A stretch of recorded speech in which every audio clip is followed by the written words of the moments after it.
What's up, guys? It's Jessie. Welcome back to my show. Happy New Year. Happy New Year. I said Happy New Year. I said Happy New Year. VVS, I just turned the water on. Big old flex, shit you never saw before. These niggas chasing me like waterfalls. Keeping on my truck, look like brains. VVS, I just turned the water on. Big old flex, shit you never saw before. These niggas chasing me like waterfalls. Keeping on my truck, look like brains. Hey, y'all. How are y'all doing? Welcome back to my channel. If you are new here, make sure that you subscribe.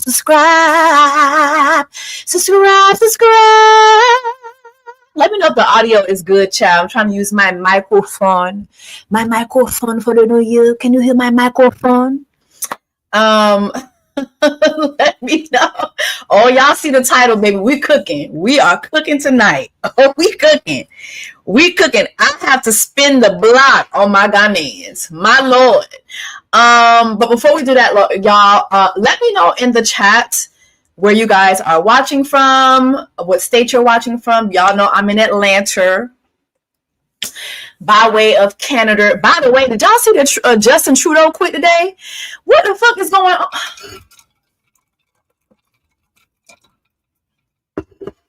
Lord, what is I'm finna do now?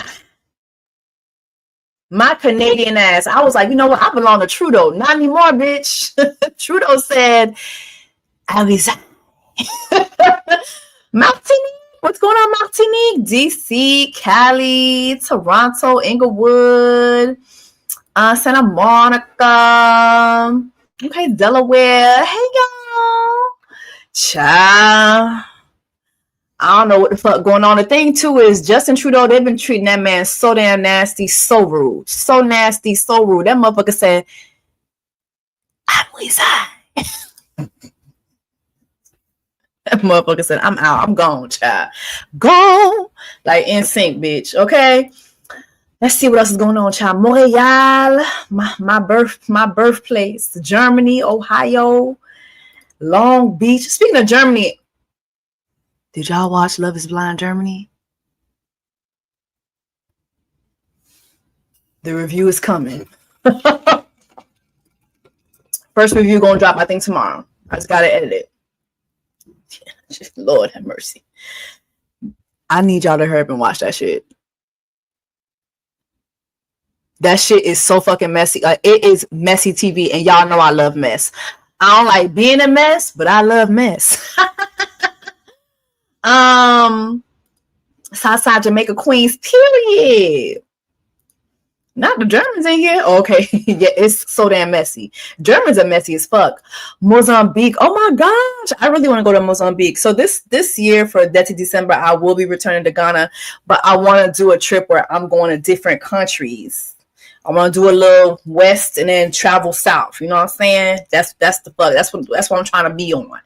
Saint Martin, y'all know I love Saint Martin. Just came back from Saint Martin. And I was there last month with Virgin Voyage. Okay, I'm so tired of seeing LIB. My Lord, girl, I ain't. I'm not. I'm addicted to the mess. I'm sorry. Sandy's friends. Hey, girl. I was there earlier getting my nails done. Y'all like my nails? Hold on. Can y'all see them? Get my nails done, child. $160. I don't know what's going on with my nail tech, Lord. But I went from paying $125 to $160. What's going on?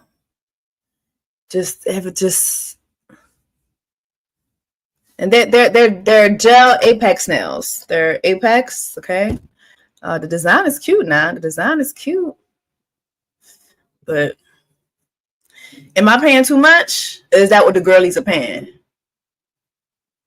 Because no feet included. Somebody said, with feet? No, ma'am. When the last time? When do black people do feet? Black people don't ever do nails and feet. They just do one or the other. I really can't stand y'all niggas for that. Oh my God. Oh, the niggery. I'm so sick and tired of that shit. If I get my nails done here, I can't get my feet done. If I get my feet done here, I can't get my nails. Like, what? I need y'all to conjoin this year, please. Somebody said they pay $140. So it's gel Apex. It's gel Apex nails. So y'all telling me I'm paying too much? I thought that's what the girlies was paying. Oh, you do both? You ain't gotta use the exclamation points. You ain't gotta be yelling at me. Hold on. Lord have mercy. Y'all just starting off. Just the vibes. Somebody said do your own nails. I really might start doing that shit. Somebody said I'm a press-on nail. Yeah, I might start doing that shit. I'm getting robbed? Okay. Yeah. I was thinking that too. I'm like, $160? $160? Somebody said they nails be $75. That's $75 for gel Apex? I was telling my boyfriend today, I said, I can't do this no more. I can't do this no more. It's too expensive. I can't be spending this much on nails. Like, no. So I think I'm gonna, even the other day I went and got, because I just had to get nails last minute and they was ugly as fuck. They was French tip and they were acrylic. $75. I said, mind you, they were short too, $75.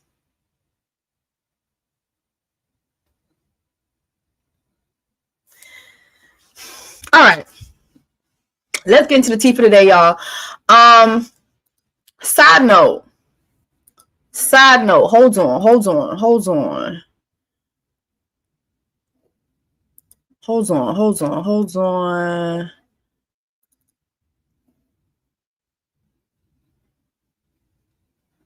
on, y'all.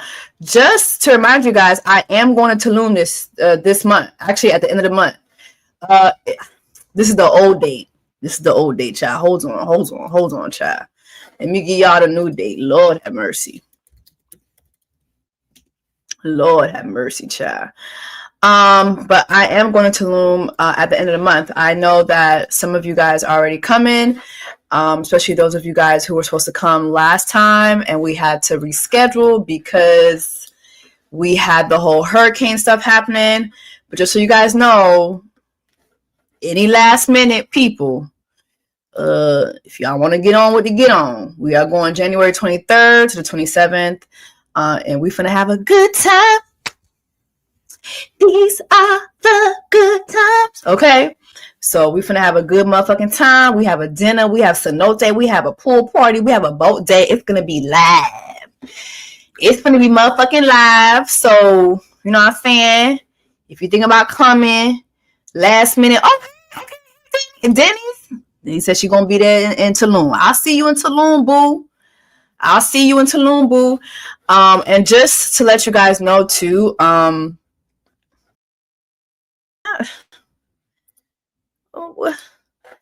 just to let you guys know too, in advance, that my next vacation will be in the summertime. It's gonna be in the summertime, so I can give y'all some time to get yourselves together. But also, I'm trying to make it a cruise. So just hold on for that. All right. Let's get into just a couple things for this evening, child.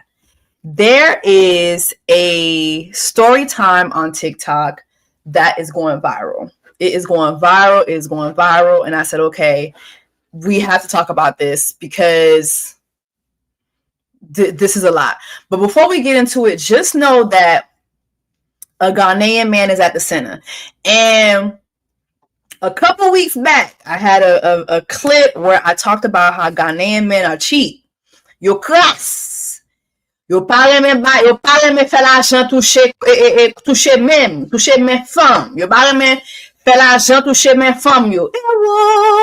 Cheap, especially compared to Nigerians. I was like, okay, girl, if you think you're going to Ghana to find your king, especially during Dirty December, girl, that is not the season. Your husband is not there. okay? And when I said that shit, Ghanaians spread that shit through the Ghanaian community. I'm talking about they was letting me know I'm not welcome back to the motherfucking country. They said, oh, not Marusi. Not Jessie, who was just here. Talking about us like this. Listen. One thing about me, during Black Women's, I'm going to tell y'all the truth. Black Women's Month, I'm going to tell y'all the truth. Every motherfucking time. Okay? And here goes. The truth is this way. Okay? The Nigerians won Dirty December this year. We're not going to, that's not up for debate. That's not up for debate. The Nigerians won Dirty December, okay? All the girlies went to Nigeria this year. All the celebrity girlies went to Nigeria this year. All the performers went to Nigeria this year. Nigeria won the Dirty December war this year, okay? Ghana has held the title of Dirty December winners since 2019. But Nigeria had Chloe Bailey pressed up against Burna Boy, okay? Oluwa Chloe, yeah. We had Oluwa Chloe with Burna Boy, okay? We had Oluwa Book with Timaya, okay? You had Portia and Phaedra down there. I don't know what the fuck they was doing, but they was down there, okay? You had all the celebrity girlies down there. Okay, Thames, you had Arya Stark, they're Nigerian, but then you had Tyler. Tyler was getting her "Make Me Sweat" in Nigeria. Nigeria won Dirty December. First of all, even if all the rest of those girls didn't go, the fact that Nigeria had Oluwa Chloe alone, that was it. Oluwa Chloe, yeah. Then you had Sweetie out of nowhere. Oluwa Sweetie, yeah. You had Sweetie down there. Don't know what the fuck was going on, okay? All the girlies went to Nigeria. Nigeria won the Dirty December war. Point blank, period. I'm going to give Nigeria her 10s for winning Dirty December. I'm going to give Nigeria her 10s for having all the girlies down there. However, I will always tell the truth. Nigeria gets her 10s for a lot of things. Nigeria gets her 10s for winning Dirty December. Nigeria gets her 10s for having men that will spend. But when it comes to Jollof rice, Ghanaians win that war. When it comes to Jollof rice, Ghanaians win that war. Ghanaians win that. Ghanaians are here for taste. Nigerians, their jollof is something that you eat before you go to battle. Nigerian jollof is something that you eat to test yourself to see if you are able to do the front line of the next world war. Nigerian jollof is not for the weak. Okay? Pima.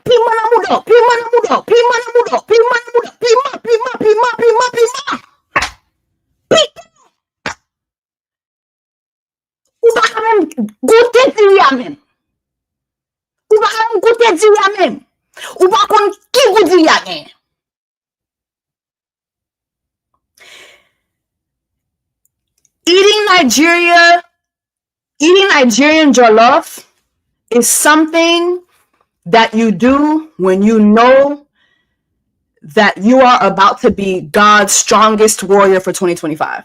And bitch, that's not me.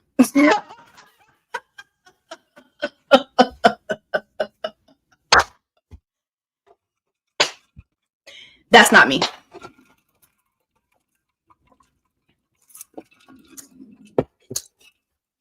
Listen, Linda. I love y'all. Mwemenu. But the jollof is spicy. It's too spicy. I'm sorry. No. No, that jollof is way too motherfucking spicy. That's the dish you eat before you know you about to do a world war type of battle. Sorry. I'm sorry. No. No. Mbagapab. Mbagapab. Mbagapab. Okay? Mbagapab. Okay? Ghanaian jollof is all about taste. Ghanaian jollof is all about taste. And I really feel like Ghanaian jollof is, when it comes to African rice, I feel like Ghanaian jollof is up there, and it could be up there with our Zili Noir that we have in Haiti. Jonjon. I feel like it's up there. But the thing that I noticed with Ghanaian jollof was when I had Ghanaian jollof, the best Ghanaian jollof I had was from somebody's auntie deep in the mountains. Deep in the mountains. Deep in the mountains. Somebody said I haven't eaten the right jollof. Sister, I'm here to tell you my truth. I'm here to tell you my truth. Let me see the comments. Y'all eating me up? One thing about y'all be wanting people to tell y'all the truth. Kunya Leo di la vérité, c'est cancelled. Now I'm cancelled now. She's cancelled now. Y'all don't want the motherfucking truth. Okay? Y'all want somebody to lie to y'all ass. Okay. Let's go ahead and get to now. Hold on, Miss Nigeria. Hold on, Miss Nigeria. Now, wait.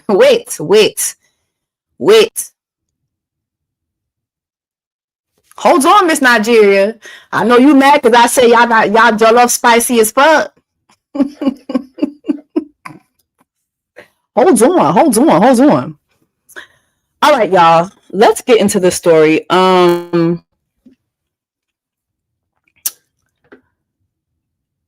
But going back to my original point, I know I went off on a rant, which I usually do. But Ghanaian men will never beat the cheap allegations.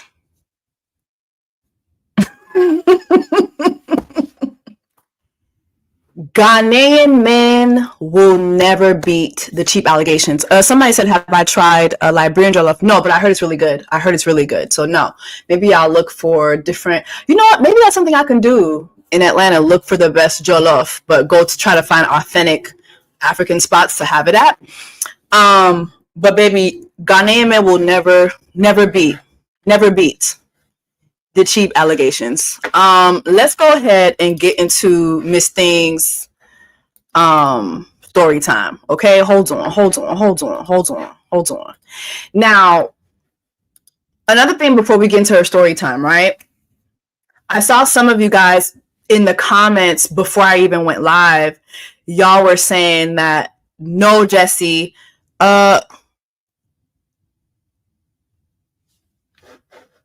let me know if you guys can hear me. Kenyan jollof is good too? It seems like I need to try a lot of different jollofs. But let me know if you guys can hear me. If not, I'll just pull the mic closer to me. But let me know if you guys can hear me. You can? Okay, good. Can you hear me clearly? Okay, good. Okay, so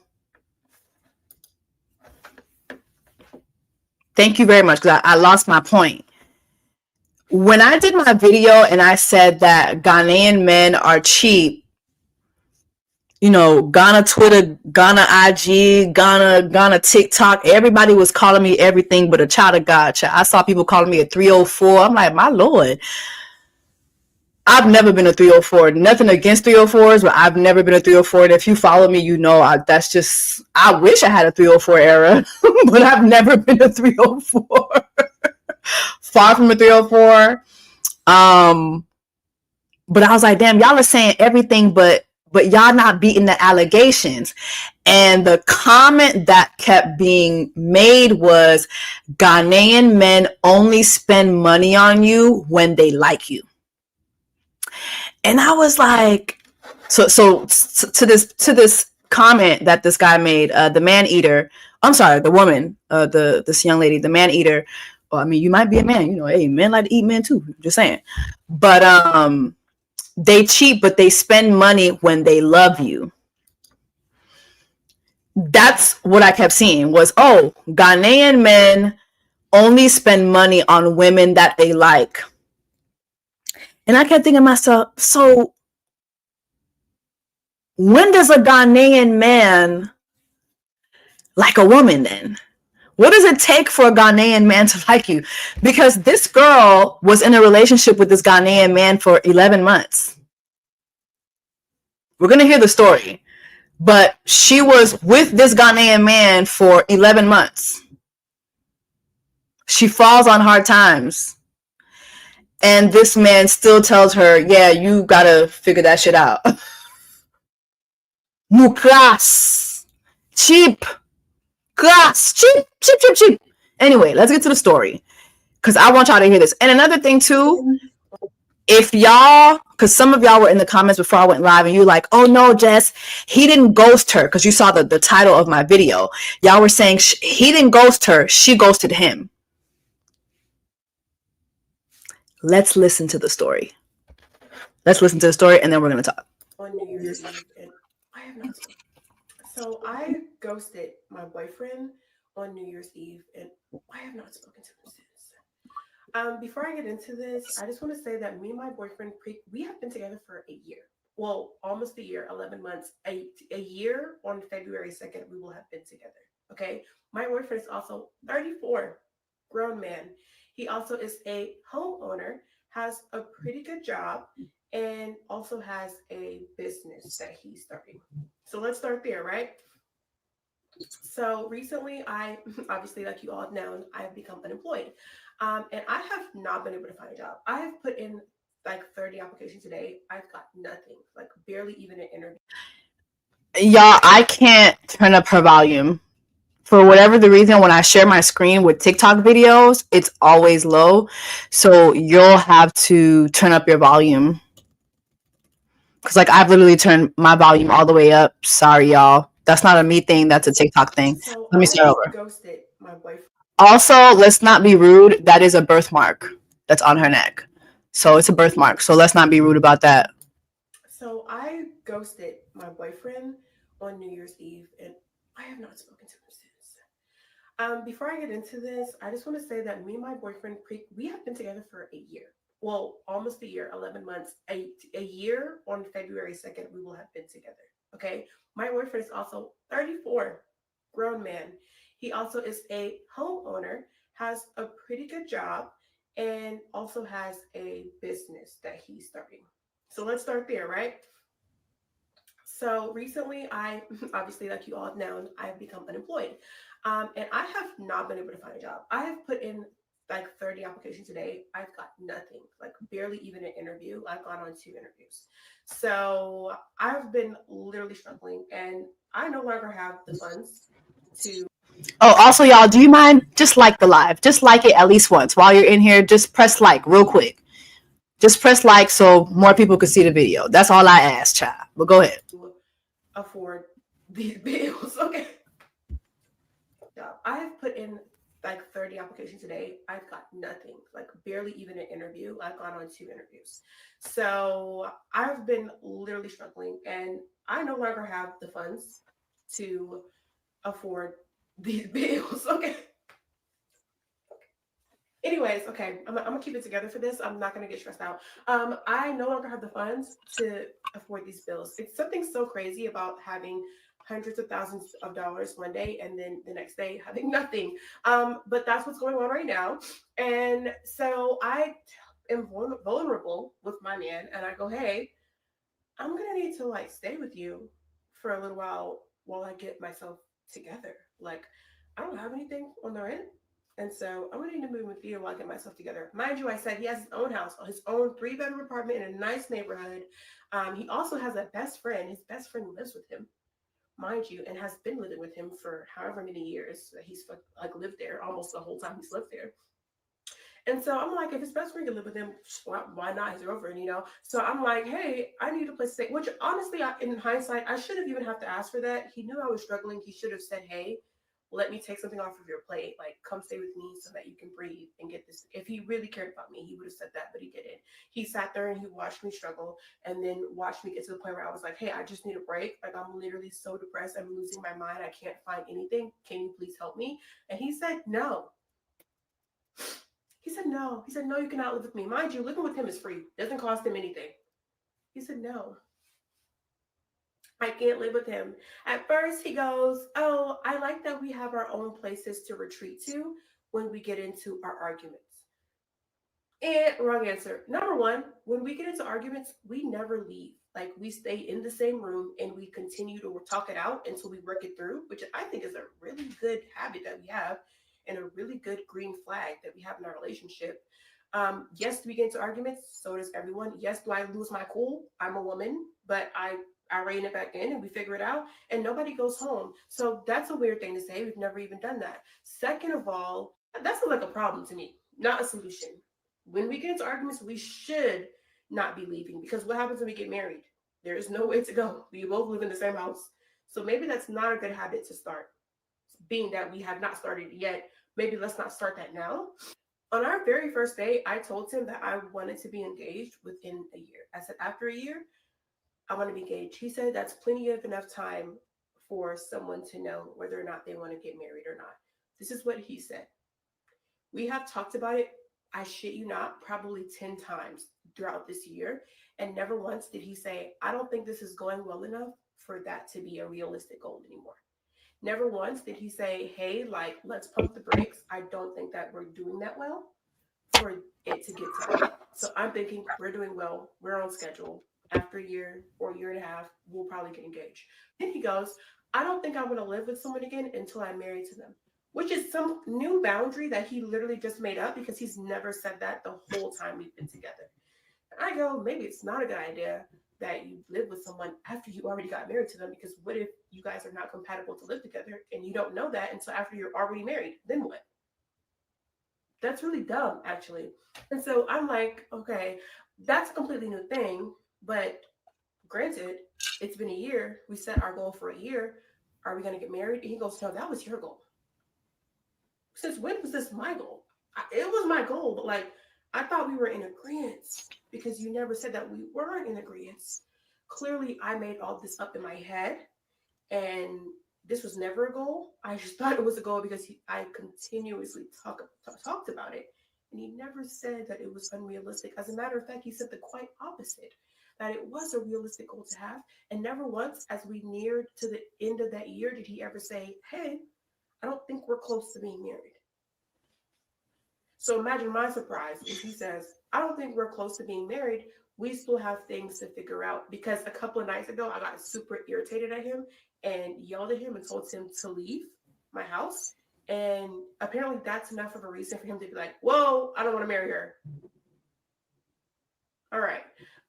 So yeah. And so I said, hey, I'm actually scared that I'm going to be homeless because I said, I'm actually thinking I'm going to be homeless because I don't have a job and these bills keep coming and I can't do it no more. I'm tapped out of resources.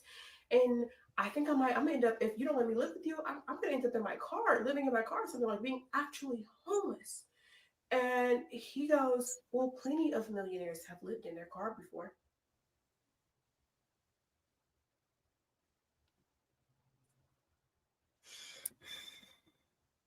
What the fuck? So basically he said, yeah, no, I'm not going to help you. I'm sorry that you're dealing with this. I know it's hard, but basically he told me that you never really do have anybody to depend on and you come alone in this world and you are your own person and you should be your number one priority because nobody else is going to be dependable, which I translated to he is not someone I can depend on. Why would I ever marry someone that I can't depend on? I'm a dependable person. I've had friends that I've let stay with me, that I've given a place to stay for free, that I've been able to like say, hey, you can lean on me. Like, don't worry about nothing. Where are those friends?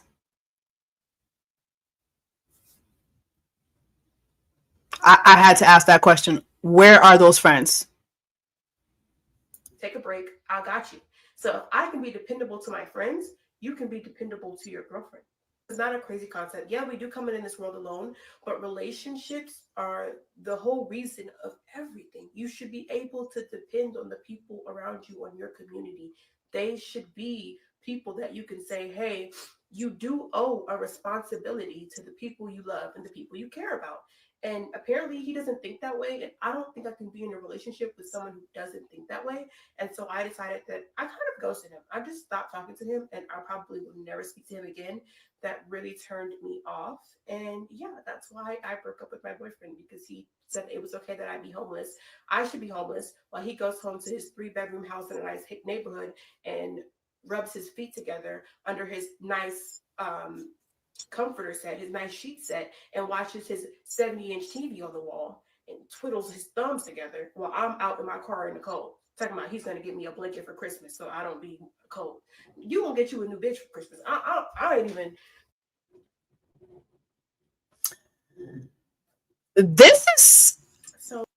This story is a lot. So I wanted to play it through once before we start talking about it, right? But I just want to get you guys' initial thoughts. Yeah, cruel, disrespectful, sad. Oh, he hates her. Yep. If you were intimate with a man, cooking, cleaning, and he can't provide shelter, he does not like you. Someone said he's not wrong. Okay. Okay, Carlisa. She's entitled. It's messed up and he don't like you. He does not care about her, period.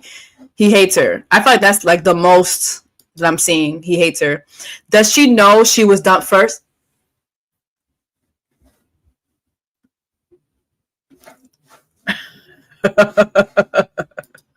Thank you. Because we're going to get into the second video that she makes, but she says that she ghosted this man. It's like, girl, no, you did not ghost that man. That man dumped you. He left you. But wait till we get to the second video, because she makes another video. But first and foremost, the downside to these types of videos is the fact that we only get one side of the story, right? And I think her name is Nyani. Nyani used Black women's during Black Women's Happy New Year, Black Women's Month, during Black Women's Subjumu Month, during Black Women's Haitian Revolution, Black Women's Month. You are Black women's. And on this channel, we finna be on the Black women's side. But also, you know what I'm gonna do this year, or do more of this year, is I'm gonna have to hold us accountable for when we do dumb shit. Okay?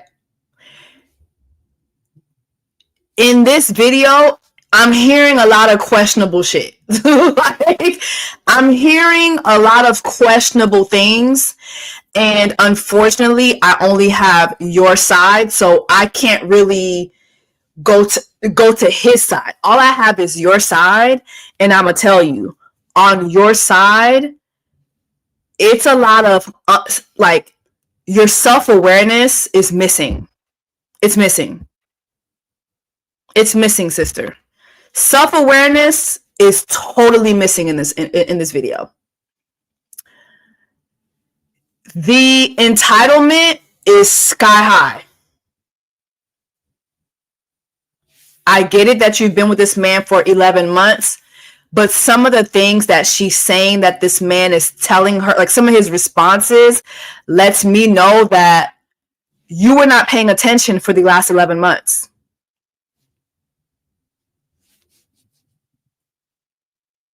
Because there's no way that this blindsided you. A man to tell you, hey, well, you can live in your car. Many millionaires have done that while he has two men living with him. That's not a man who just now is showing you that he doesn't like you. This is a man who was been showing you that he don't like you. You were just not paying attention. Those of you guys who watched me do the ultimatum, right? And so many of y'all were team Zaina. Oh my God, Queen Zaina. And I just was like, yeah, I mean, love her down. But when you watch the ultimatum and you see how many times Kinakalan told her, hey, I don't want to marry you right now. I'm not ready to be married right now. I don't see myself being married until I'm in my 40s. I don't love you the way you love me. And she would still stick around. Oh, well, I think this. Well, I think that. Oh, well, I think this.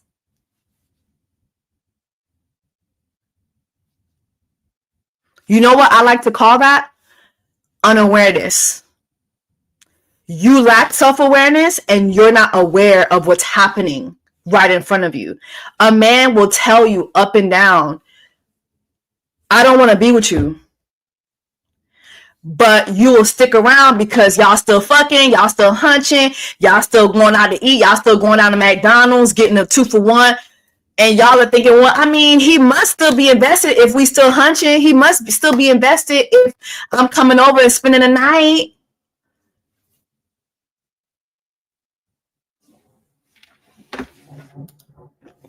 Thank you so much, Toy Toy. Her perception of the relationship might be very different from his. He might have thought they were just having fun. Jesus, I didn't even get through my thought. He might have thought they were just having fun, and he only sees her for that. Unfortunately, men dip when the fun girl stopped being fun. I didn't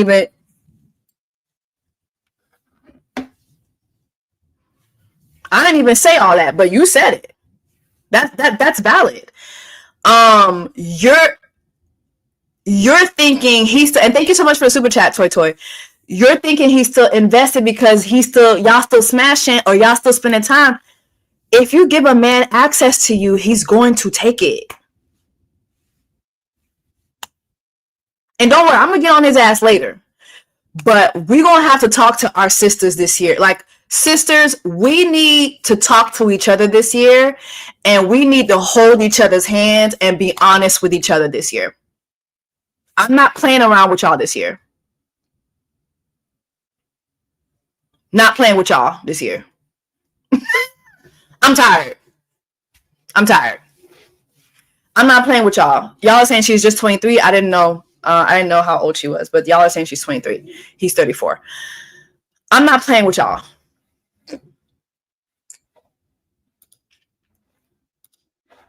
Hold on. I'm trying to.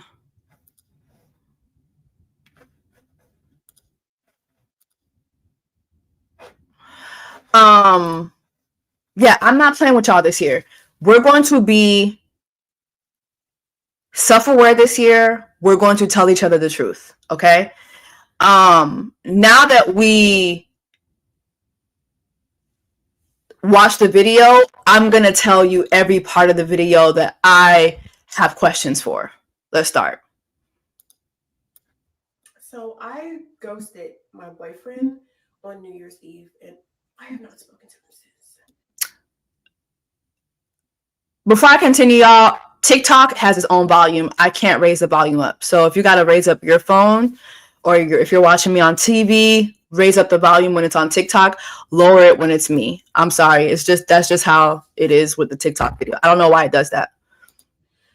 Before I get into this, I just want to say that me and my boyfriend, we have been together for a year. Well, almost a year, 11 months. A year on February 2nd, we will have been together. Okay. My boyfriend is also 34, grown man. He also is a homeowner, has a pretty good job, and also has a business that he's starting. 34-year-old man, homeowner. That man is going to know when he comes across his wife. You ain't going to have to tell him.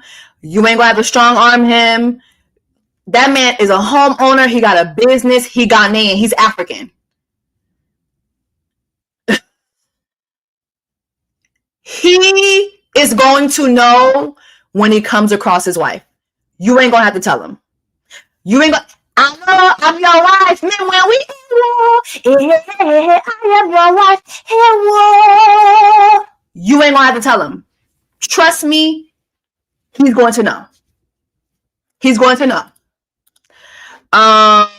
Alex, thank you. Only because of the friend's comment, I am thinking she's the problem, because sounds like she doesn't know how to choose people who give a F about her.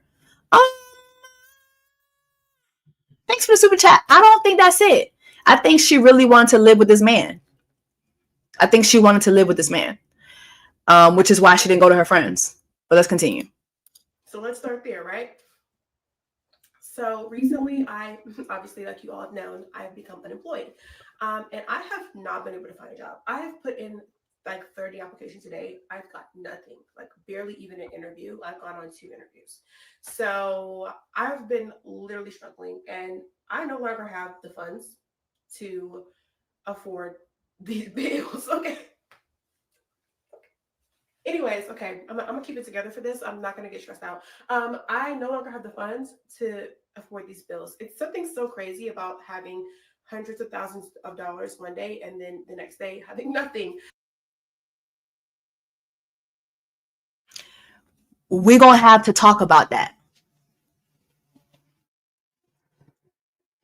because tell me, you need to let me know how you went from having hundreds of thousands of dollars to eviction.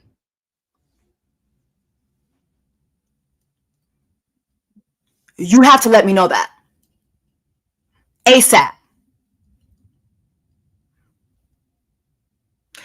I'm telling you this as somebody who was just on Section 8, 2016, 2015? 10 years ago, I was on Section 8. 10 years ago, I was on Section 8, and I still had money in my savings. I still had something. I wasn't just going to up and just be evicted. Those of you guys who have been evicted, those of you guys who have had parents who've been evicted, that doesn't just happen just one day you have this, the next day you don't. No. What is the story behind that? Because I'm going to tell you right now, yes, Ghanaian men are fucking cheap as fuck. Your class. But also, I'm going to let you know right now, one thing about Ghanaian men, they're smart with their money. They're smart with their money. And you said he's a businessman. 34-year-old, has his own home, he has a good job, and he has a business. Don't no man who's good with his money wants a woman who can have $100,000 today and have nothing tomorrow. What is the story with that? What is the story with that?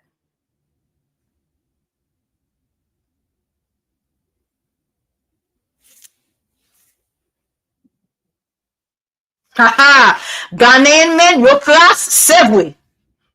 C'était pour class, your class. Your class. But they're very smart with their money. Don't no man, this is not just Ghanaian man. This is a man who's smart with his money, period. Don't no man who is smart with his money, who is financially stable, has his own home to the point where he having two other niggas live with him. We're going to get to that.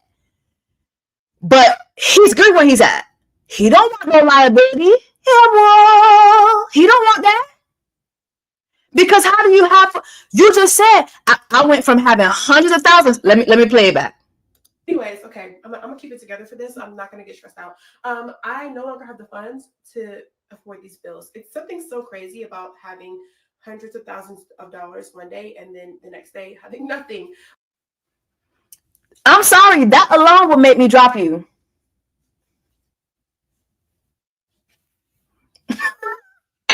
Yeah, baby, you drop. That alone would make me drop you. I probably wouldn't be as nasty as this man, but something tells me that you didn't just go from 100,000 to nothing within a couple days. It seems like it had to be a downward spiral. He ain't shit for still fucking with you. But if that was me, for instance, I'm in a relationship right now. My man is very financially stable. My man is very financially responsible. If he starts doing some bullshit, I'm gone. I'm gone. Baby, I have a savings. I have two what's those high yield accounts. I don't play about my money. So I'm not gonna be with no man who's gonna play about his money. Because if he play about his money, he gonna play with my money. And you're not gonna play with my money. Because if you play with my money, I'm gonna play with your life. Oh, you're done.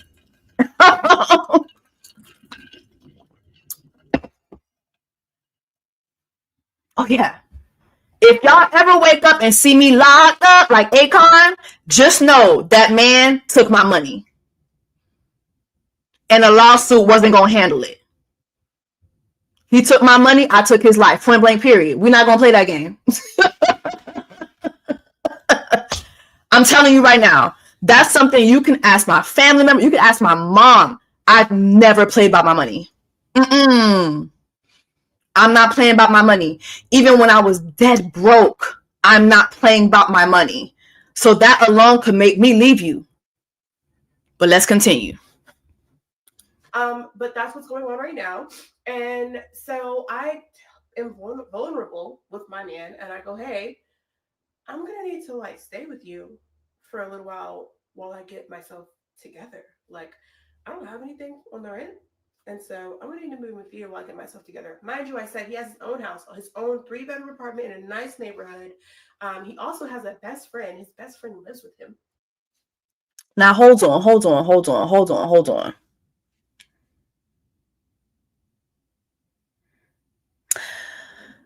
The fact that man did not offer you to stay with him, he don't like you. He don't like you. But also, going back to you having hundreds of thousands one day and having nothing another, that's probably why he don't like you. That's probably one of the reasons why he don't like you. But yeah, the fact that he didn't offer you to come live with him, I feel like that man don't like you. There's something about you that he don't fuck with. It's cool for you to stay over, spend the night, but he don't like you, right? And also, for you to be in a relationship with a man for 11 months, y'all do know the job market right now is quite disgusting. I've actually been thinking about just like documenting myself looking for a job. Because some of the shit I see my friends going through, people people online talking about, I'm like, damn, I kind of want to document myself going to get a job to see what the fuck is really up. Is it that we're not doing our resumes right? Is it that these are all ghost jobs? What is happening, right? Hey Jess, I'm gonna give her grace because she's 23. How much self-awareness did any of us that were that age? How much self-awareness did any of us have at that age while with underdeveloped brains? Thank you so much, Simone, for the super chat. Yeah, I mean, you definitely bring up a good point, but also, I mean, I remember being 23. I wasn't making a lot of money. I never was in instances like this. And not saying that we're not going to give her grace, but just because I'm holding you accountable doesn't mean that I'm chastising you or I'm not giving you grace. It just means we're going to talk about this so that other people watching this don't make the same decisions, don't make the same mistakes. Mahasa, yeah, I don't deal with financially irresponsible women. Period. Now let's get to the best friend living with him. Because for this man to watch you for 11 months struggle to find a job, was he aware that you were looking for a job for all these months? Or you know what? I don't know how long you were looking for a job. Don't know how long you were looking for a job. Alexa A, 23 is old enough to have some sense. I agree. I mean, I still think it's super young, but still, like, it's just like, You out here giving somebody coochie that's gonna talk to you like this. There's no way this is the first time that man talked to you like that.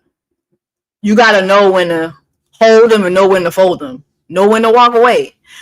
But also, this man watched you struggle looking for a job, never offered you to come live with him, never said, hey, you know what, babe? I see that you're struggling, you're looking for a job. It's not working. I know finances or whatever. You could come stay with me for like 3 months. Come stay with me for 3 months. Okay. And, you know, that'll give you time to get your, like, he never offered that to you, but he has his best friend living with him. But mind you, also, I think she also goes on to say that for as long as she's been with him, his best friend has been living with him. So what is their arrangement? Is that solely his house? Or is that a house that him and his best friend are splitting? I see a lot of people were in the comments saying, he's gay, girl. I don't think we should always rush to that. He might be how you doing, but I don't think we should always rush to that because, again, in this economy, her boyfriend might be doing well for himself. I don't know what his best friend is going through. Mind you, and has been living with him for however many years. He's like lived there almost. Okay, so she said they've been living with each other for years.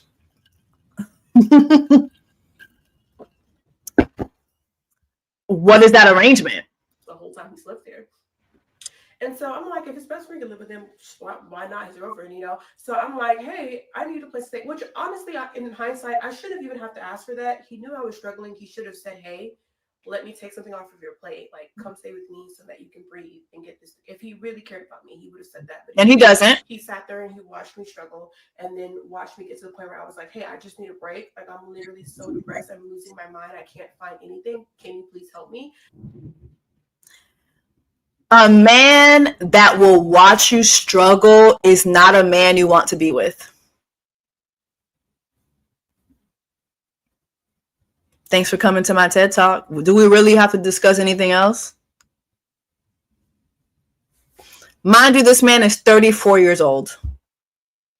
This is a 34-year-old man. This man knows what it is to struggle. This man knows what it is to work hard. Like she said, he has a good job. He has a business. He's well-to-do. He has his own home. Those things don't come without struggle. So any man that will sit there and watch you, his girlfriend, watch you struggle for months and not offer up 1 ounce of a helping hand, that's not your man. And mind you, while he was watching you struggle, la pese, na konye, wap se zozol, y'all hunching, coochie is getting slapped around.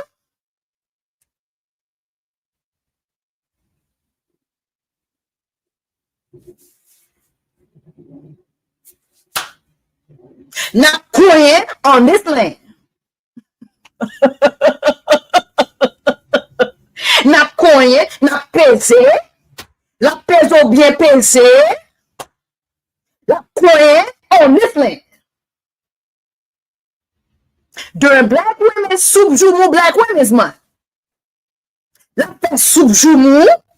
Like, no. No, ma'am. Girl, I think you was on the roster. I ain't gonna hold you. I think you were on the roster.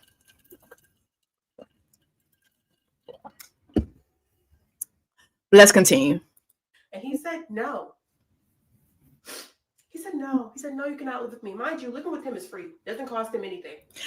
Girl, since when is living with somebody free? This girl has no self-awareness. This girl has no awareness at all. She might be just 17. Like, that might be like 23 might be her biological age, but it's not clicking. It's not clicking.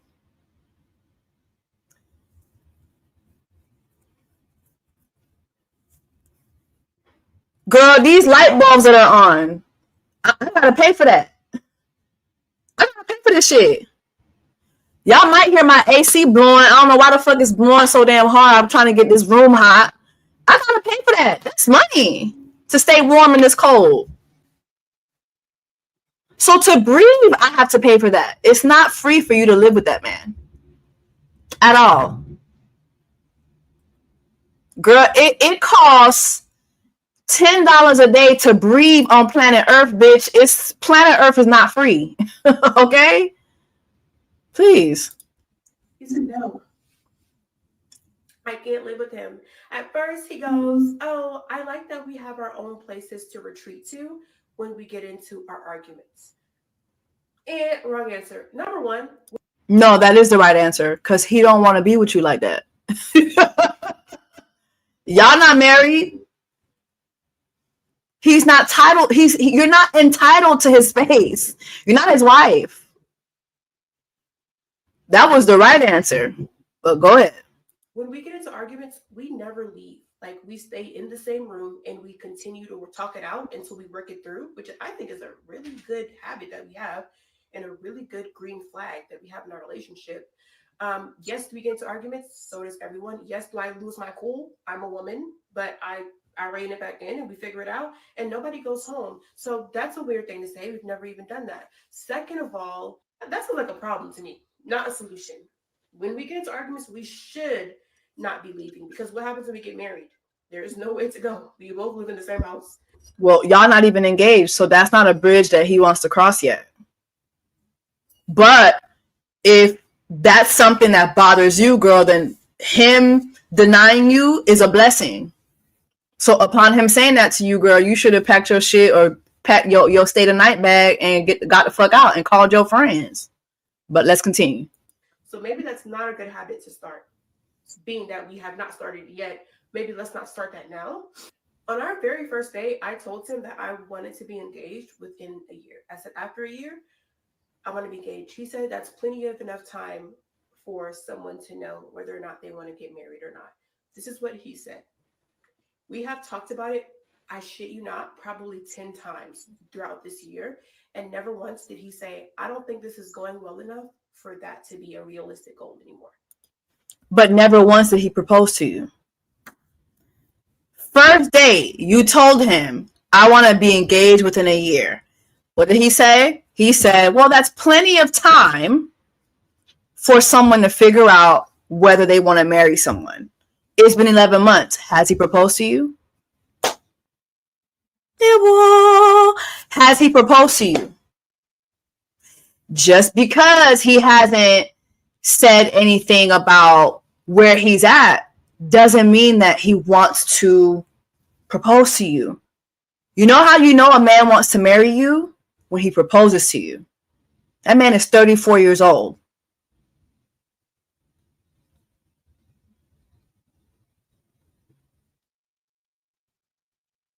Okay? She kept saying, oh, and throughout the year, we've had this conversation over and over again. If every time you're having the conversation, it goes that way, girl, you're having a conversation. You're having a one-sided conversation. That man has told you that that's a time frame for him to figure that out.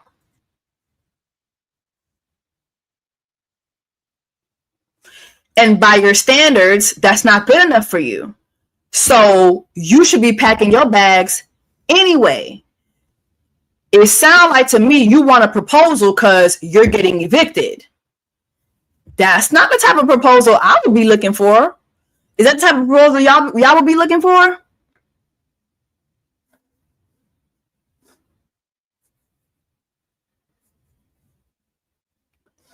This sounds like a very one-way conversation. Never once did he say, hey, like, let's pump the brakes. I don't think that we're doing that well for it to get to that. So I'm thinking we're doing well. We're on schedule. After a year or a year and a half, we'll probably get engaged. Then he goes, I don't think I want to live with someone again until I'm married to them, which is some new boundary that he literally just made up because he's never said that the whole time we've been together. And I go, maybe it's not a good idea that you live with someone after you already got married to them, because what if you guys are not compatible to live together and you don't know that until after you're already married? Then what? Girl, why do you girl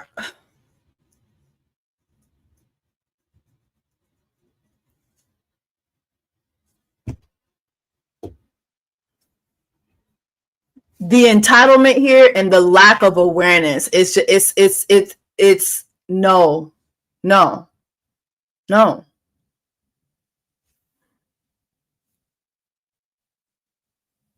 no.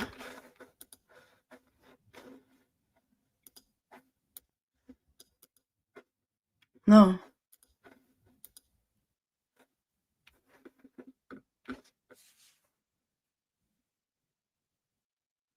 Not the freeze frame.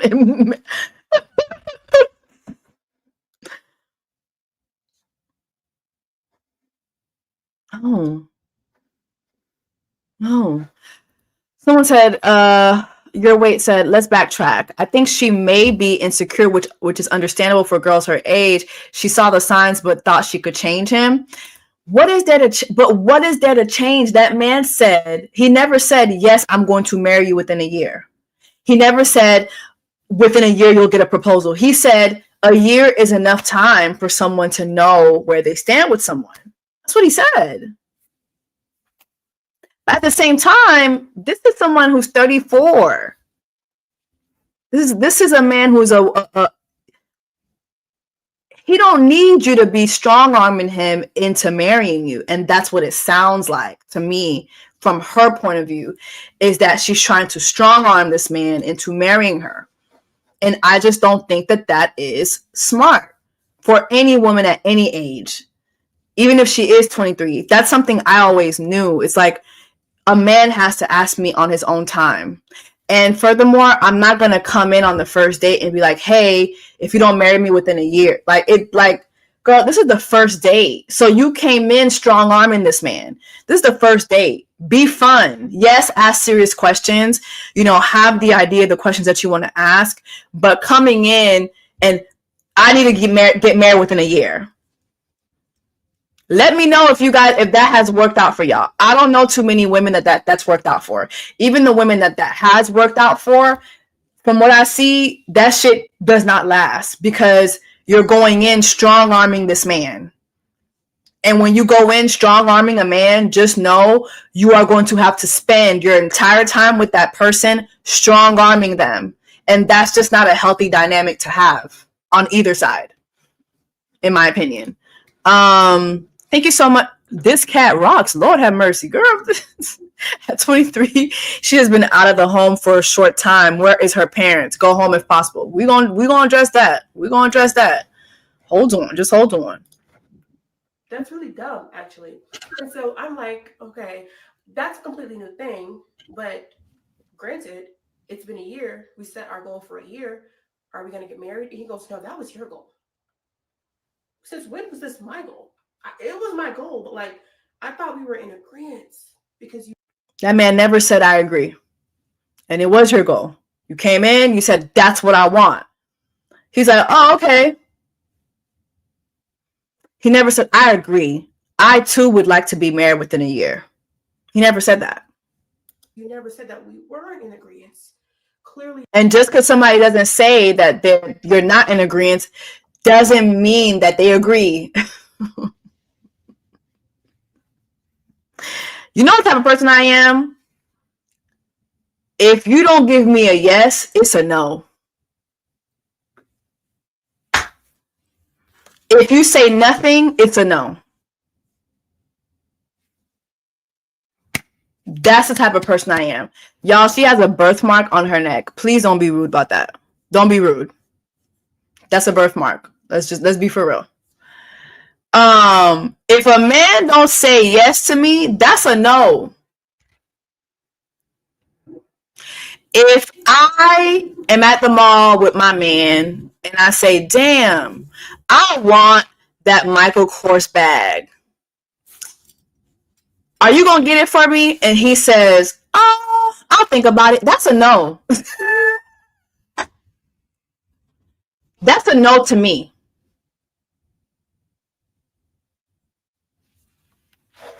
Somebody says she must be a Cancer. Absolutely not. I rebuke that. She sounds like a Pisces. She sounds like a Pisces, or actually, with all that strong arming, she gives Scorpio. She gives Scorpio or Leo. This is not Cancer woman behavior. Absolutely not. I made all this up in my head, and you did. It's definitely giving Scorpio. This was never a goal. I just thought it was a goal because I continuously talked about it, and he never said that it was unrealistic. As a matter of fact, he said the quite opposite, that it was a realistic goal to have. And never once, as we neared to the end of that year, did he ever say, Yeah, Alex, I don't think we're close to being married. So imagine my surprise when he says, I don't think we're close to being married. We still have things to figure out, because a couple of nights ago, I got super irritated at him and yelled at him and told him to leave my house. And apparently that's enough of a reason for him to be like, whoa, I don't want to marry her. So a couple nights ago, y'all got into an argument. You asked him to leave his... Let me rewind. A couple nights ago, y'all got into an argument. You asked him to leave your home. So you kicked him out of your home. Then a couple nights later, you're asking him to move into his.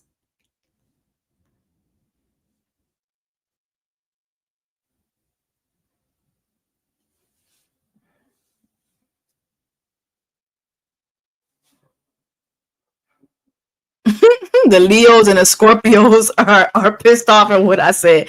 What sign do y'all think is given? Because it's definitely not giving fucking Cancer. If she says she's a Cancer, I'll throw all this shit on the wall.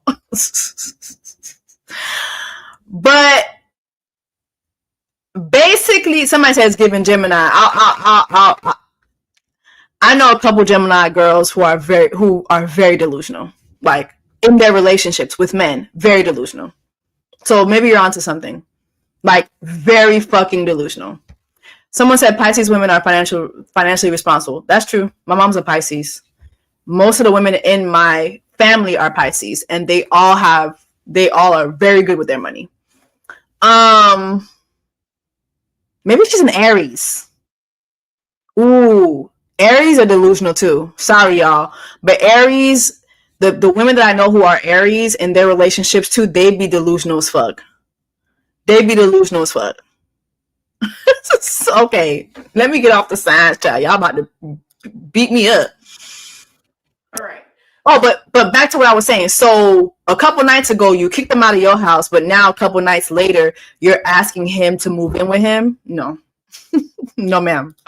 So yeah. And so I said, hey, I'm actually scared that I'm going to be homeless because I said, I'm actually thinking I'm going to be homeless because I don't have a job and these bills keep coming and I can't do it no more. I'm tapped out of resources. And I think I'm going to end up, if you don't let me live with you, I'm going to end up in my car, living in my car, something like being actually homeless. And he goes, well, plenty of millionaires have lived in their car before. That's a nasty, this is a nasty man. As delusional as she is, he knows she's delusional. And the fact that this man was still busting all in her guts and carrying on, knowing damn well he wanted nothing serious with this girl, and then to turn around and tell her to go live in her fucking car because so many other millionaires have done that, that is nasty. That is so nasty. But also, I want you guys to take notice of something. Not once does this girl... somebody says giving Libra. Yes. Oh, yes. Think about celebrity Libra women and their relationships. Yeah, it's giving Libra. I want y'all to take notice of something. From the beginning, notice how she talks about him, right? These bills are coming for me. These bills are coming for me. And I need you. Why won't you let me come stay with you? Not once does she say, y'all, I was in this relationship for 11 months with this man. I loved this man. I thought I was going to marry this man. This man met my family. My friends love him. We traveled here. We traveled there. We did this together. We went to church together. We prayed together. He's done this for me. I've done that for him. She does not talk about him as though he is somebody that she likes either.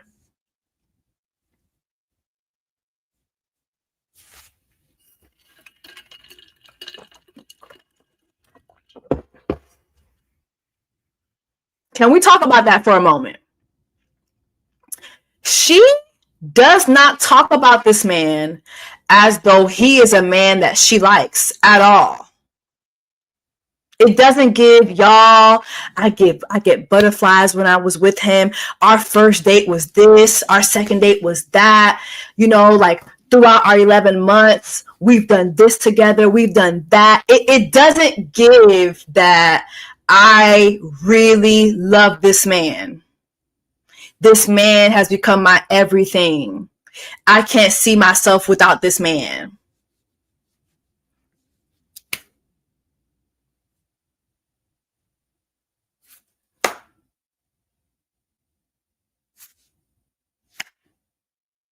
She doesn't like him either.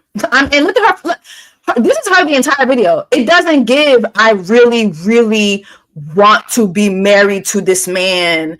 Like, God told me. Like, you know, sometimes women will tell you, oh, God told me. Or when I went to church with this man, the bishop said this. It gives nothing like that. It gives, bills are killing me. Why the fuck is this man not paying my bills and letting me live with him? Just saying.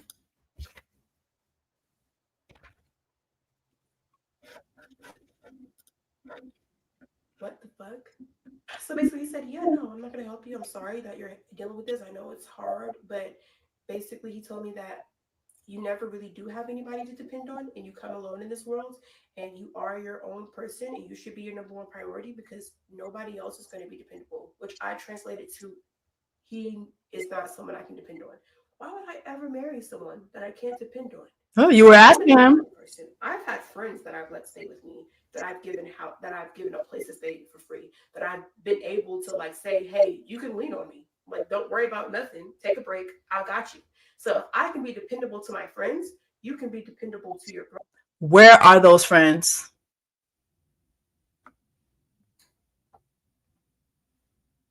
Where are those friends? When I went on Section 8, it was a friend that got it for me. When I went on Section 8, it was a friend of mine at the time that got it for me.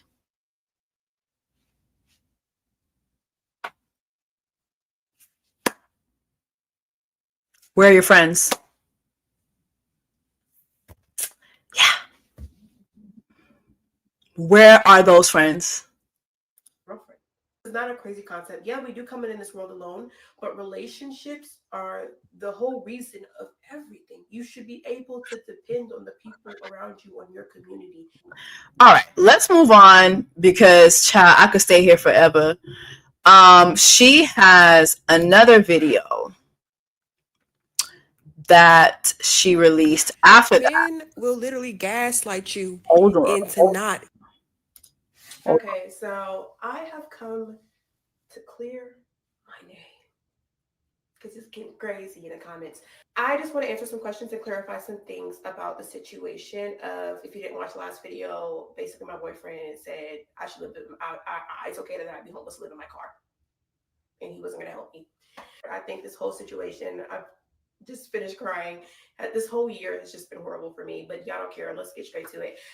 So the roommate situation, when he moved in that house, people were asking me, how do I know it's his house? I know it's his house because when I first even went to this house, he had like frames on the wall, like pictures of himself that he had blown up and put on the wall in the living room. Also, he has like,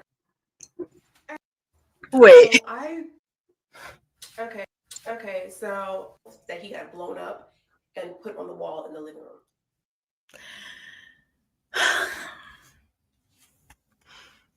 Girl, where is the deed?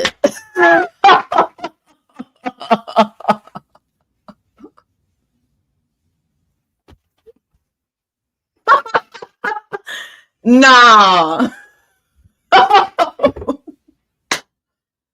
My sister, oh my God.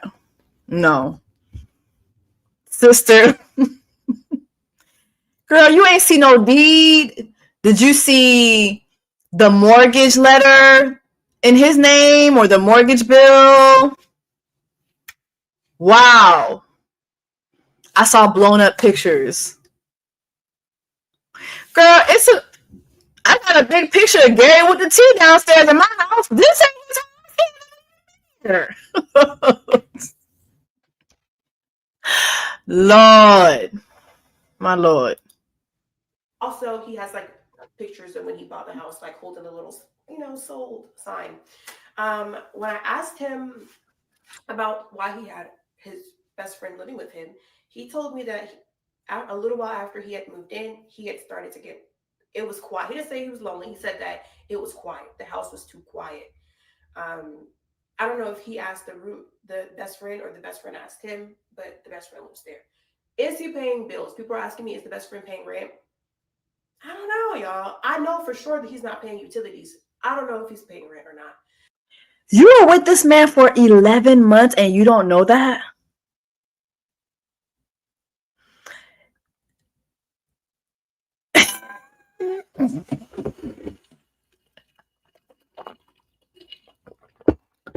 Do y'all be asking niggas questions? No, I'm concerned because it's like all these TikTok stories and shit. Like, it's a commonality with y'all. Y'all don't be asking these motherfuckers no questions. And y'all not investigating enough for me.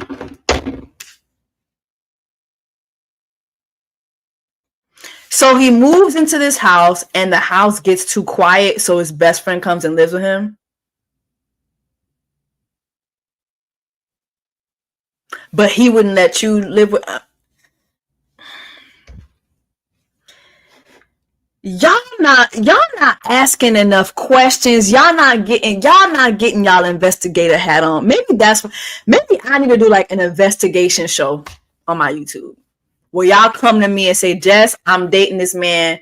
Find out A, B, and C, and I'll be like, I got you, sis. I should ask Simone, my lawyer friend. Girl, you want to go ahead and just do an investigation for these hoes? Because these bitches don't be asking these niggas no motherfucking questions.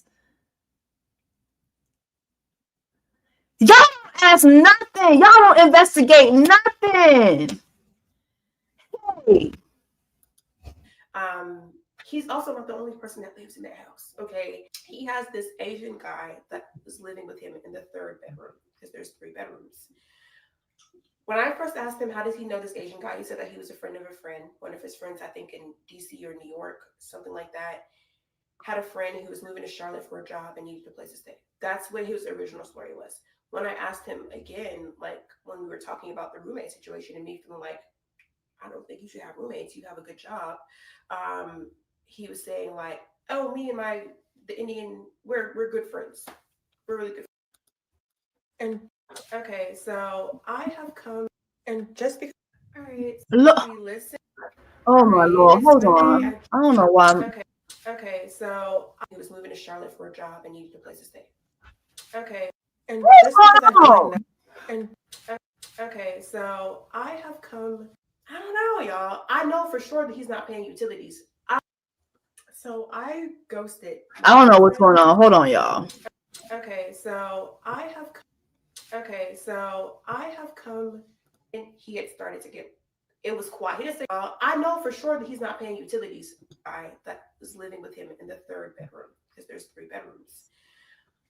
When I first asked him, how does he know this Asian guy? He said that he was a friend of a friend. One of his friends, I think in DC or New York, something like that, had a friend who was moving to Charlotte for a job and needed a place to stay. That's what his original story was. When I asked him again, like when we were talking about the roommate situation and me feeling like, I don't think you should have roommates. You have a good job. He was saying like, oh, me and the Indian, we're good friends. We're really good friends. Him and the Asian. So this motherfucker got a hostel.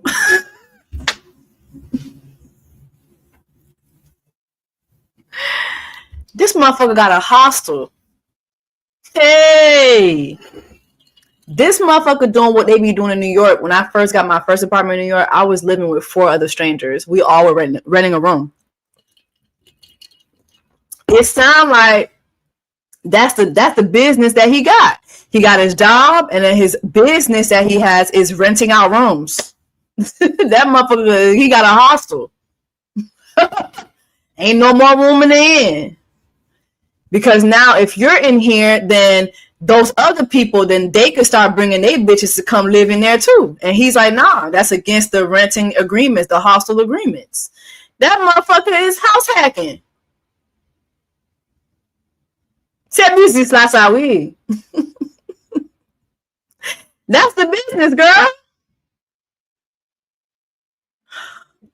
Somebody said they in the hostel sword fighting. No, you know what? I'm not gonna come for nobody's sexuality.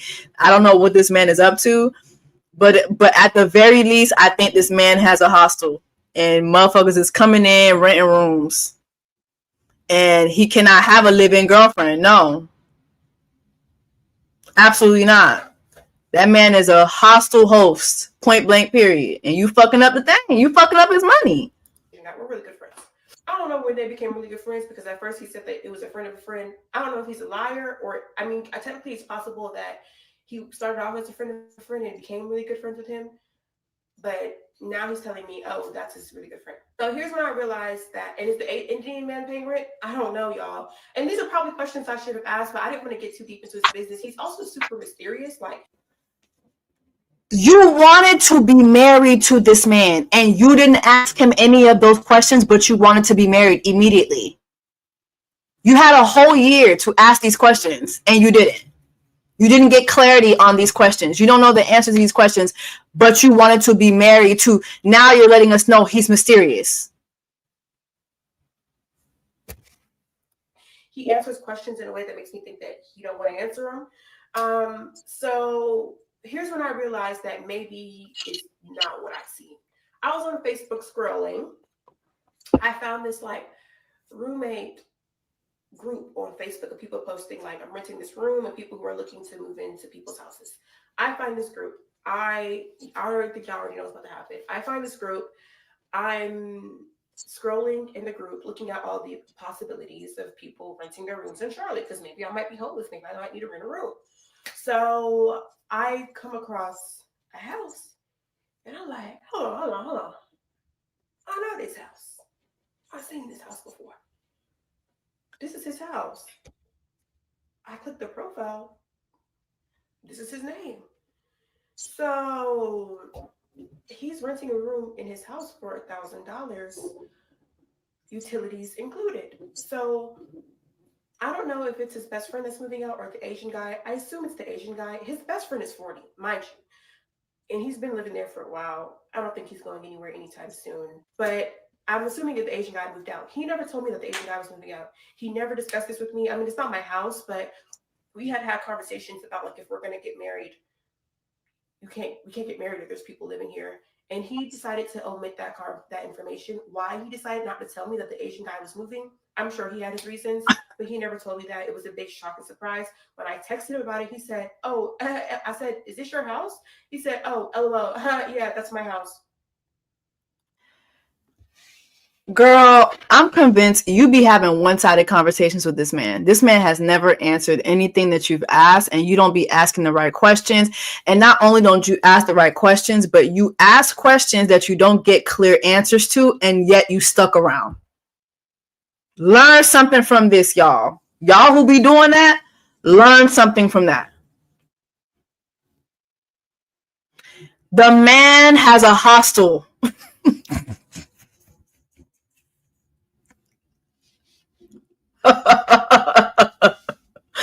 The man is running a business. Every room in that house is for rent. If that motherfucker got a basement, it's for rent. If that motherfucker got an attic, it's for rent. If that motherfucker got a shed in the back, it's for rent.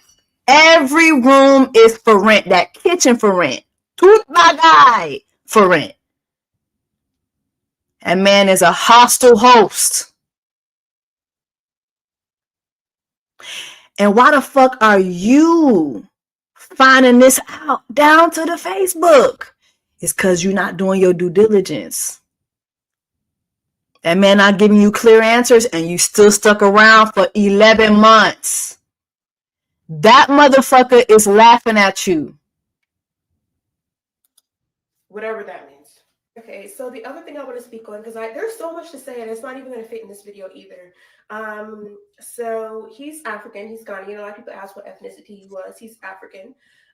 He is currently in Africa. He left the day before Thanksgiving. He's been gone ever since. This is not the first time he's gone to Africa. When I said he has an okay job, I meant he has a good job. He makes 6 figures at his job. He's highly educated. He also has a business that he's starting on the side. He's doing, I don't want to tell you too much information because I don't want y'all to know who he is because he's, I don't know. And he's doing real estate. He's starting a real estate company in Ghana. He's there right now checking on the house that he's building to sell. He's building a house there. Hello. Hello.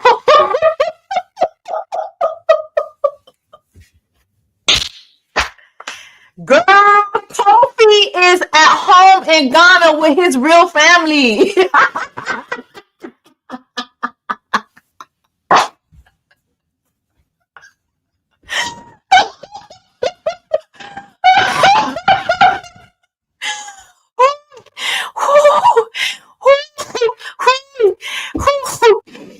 Tell me. Girl,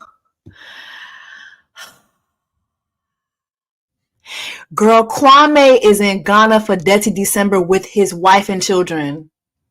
And you on TikTok making TikToks about this man? This man is in Ghana for Dirty December, open up new hostels. I might end up at one of his hostels when I go down for Dirty December this damn December. I might be going down to Kwame's hostel. Petit, I'm fair with you, girl. Kwame is in Ghana with his real family. Okay, please. Kwame is in Ghana, Dirty December with his family. Talking about he's been in Ghana since the day before Thanksgiving. That's not your man, girl. You put this on January 4th. That's not your man. Talking about I ghosted him. No, he ghosted you. Kwame ghosted you, Likito. Depuis novembre, il a fait route li, avec famille, avec ti moun li yo. Ghana, oui? No pays. La fait route li, oui? You talking about I ghosted him for the holidays. Bitch, he ghosted you before the holidays started. That man been gone, like insane, gone. La fait route li.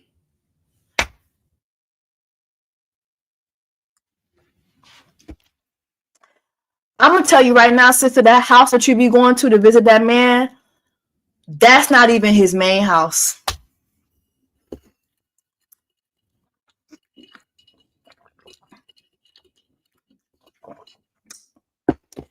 Kwame been fucking you down to the hostel. This is diabolical. Ghanaian men will never beat these cheap allegations. Ghanaian men, y'all are having a rough start to 2025. A rough start. Y'all will never beat these allegations.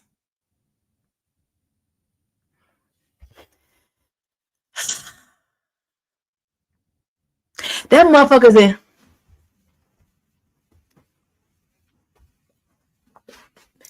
Kwame is in Ghana.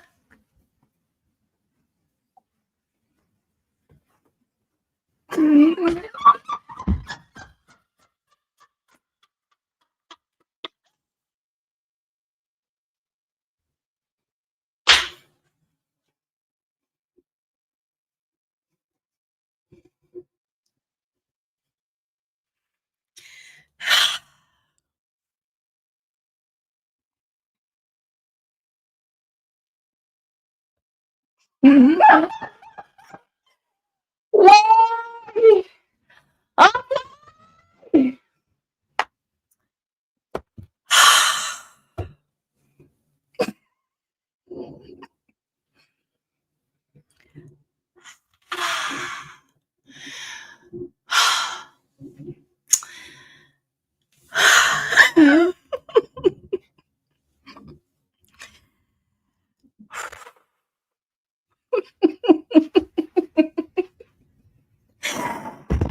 Y'all know that dance Ghanaians be doing. Girl, Kwame Kofi is in Ghana with his family.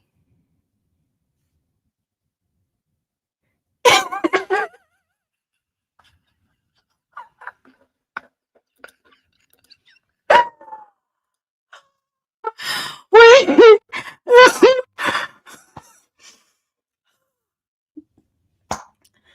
She said,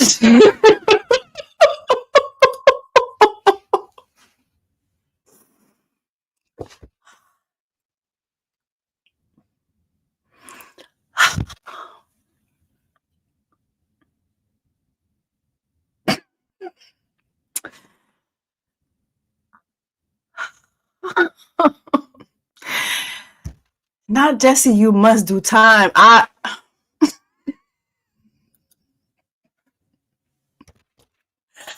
don't know.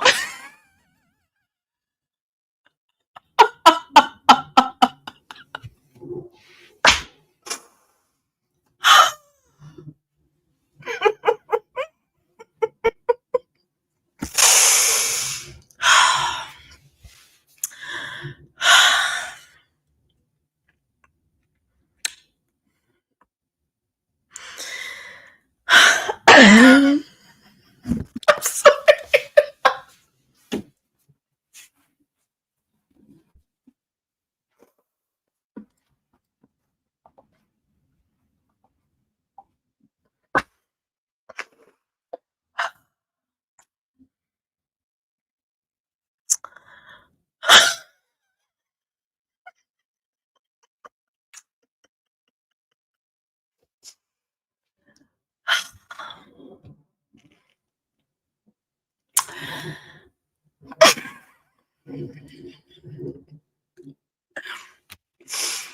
You know what's just killing me is that I know Kwame is down there in Ghana having a good old fucking time. Kwame do not care.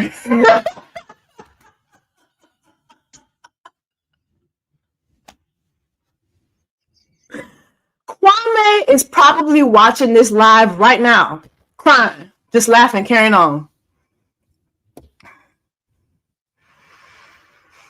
Having some good old not Jessica dancing. I know.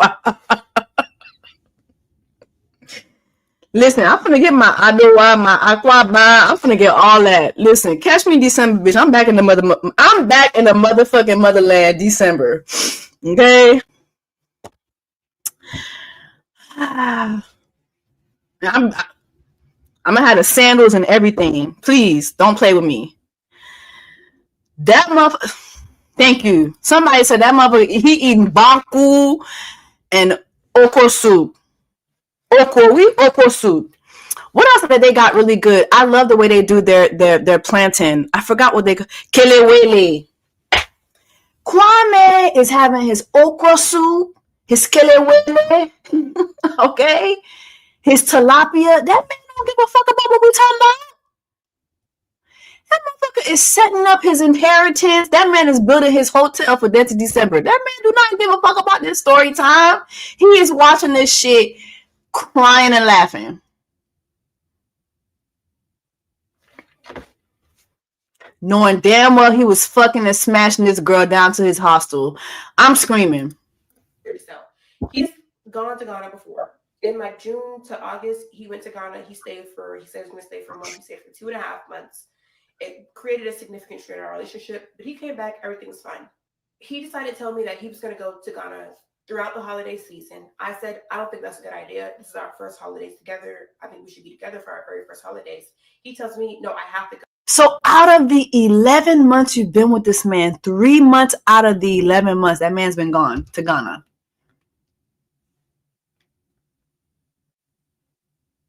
So I have to go. I need to oversee some things that are going on with the project. It's way past due. The house has been supposed to be built. I need to be there. I'm thinking, what kind of things are they going to be doing over the holiday season? Like, it's freaking Christmas. What are they going to be doing? Like, what tools are you going to get in? People are going to be on break. But he said that he needed to be there to oversee some things. She don't know how Africa move. Baby, they don't take days off in Africa. Death of December, motherfuckers is still building shit. Hotels need to be built. Okay? When I went to Ghana, I'm telling you right now, I went to Ghana in November, went back in December. There was one hotel that had just started being built in November. They put that shit up by December, bitch. They wasn't playing no motherfucking games. Ghanaians work like Mexicans. Okay? One thing about Mexicans, they gonna build you a motherfucking house.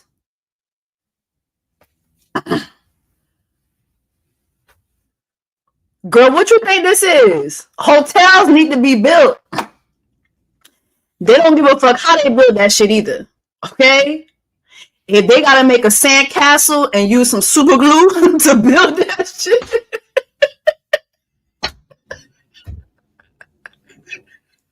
Somebody said brick by brick. Girl, this is Africa. Girl, she don't know. She don't know what she's talking about. Ghanaians work like Mexicans, bitch. Mexicans gonna build you a household. They just need two things: music and fans. They don't even care about having AC. Just put a fan up in that bitch. Give them motherfuckers some music. They good to go. Good to go. Mexicans just need a little vibe. That's it. A little vibe. Everything I've had in my house done has been Mexicans. Mexicans built the house. Mexicans came in. They did my flooring. They did my bathroom over. I need some other shit that need to be redone. Mexicans. Get me the Mexicans. Go ahead and give Juan Pablo his Corona. Put a fan on the side. What kind of music you want? Okay, now put that little hot shit on. Good to go. Good to go. That's why I'm never here for Mexican slander. Never here for Mexican slander. Somebody, I don't see heaven because I'm gonna end the live. I'm gonna get out of here. We doing too much. We doing too much. We doing too much. Let's continue. We almost done. He did not take no for an answer. And then when I pushed him about it, he said, well, you get to see your family all the time. I want to go see my family. Now it becomes less of I'm going to check on the house and more of I want to see my family for Christmas. What he's really doing there, I don't know. Do I think that maybe he has a secret family there because people keep asking me that? I don't know, man. I don't know the damn thing. I'm focused on the bills, okay? I need somebody to pay these bills. I'm not concerned about if he has secret families in Ghana. He said he would be. I need somebody to pay these bills. She don't like that man. That man don't give a fuck about her, and she don't like him either. She just wanted him to pay her bills. That for New Year's, clearly he's a liar. So he's not here. He's still not here. And I think that space though was what I needed to give me distance to be able to look at the relationship from a different point of view. Also, for the people that are asking me, why can't I just go live with my parents? My father is dead. He died to cancer when I was 12, and my mom is not really doing well. Also, I live in a completely different state than all my family lives in, and I don't even know if I have the funds to like travel to a different state. Yeah, that's sad. I'm sorry. I'm sorry about that. About her parents. But also, she said she had friends who have stayed with her, so you can call any of your friends? We had the conversation about me moving in, and I told him that I needed to move in with him. I asked him, y'all. I know I said in the video, but I asked him. I said if it was okay, and that's why he gave me the response that no, it's not okay. He ended up saying like, we're not moving in until we're married, so if you're ready to get married, I'm ready to get married. Really, that's not the proposal of my dreams. I don't know if it's anybody else's proposal, and I don't know if he was serious or not. Like, He wasn't. But to say like, oh, we got married because I was almost homeless is not the proposal of my dreams. You were asking for it. Oh my God. I wish I knew his side, because the more she talks, the more I'm just like, girl, Are you okay? Are you okay? I wish I knew his side. Because, yeah, girl, no. You were asking for it. You were asking for marital things. It was very demeaning for him to just say that, like, oh, let's just get married then. Since you're ready to move in, let's just get married. That was very demeaning. I didn't appreciate that. I didn't like that.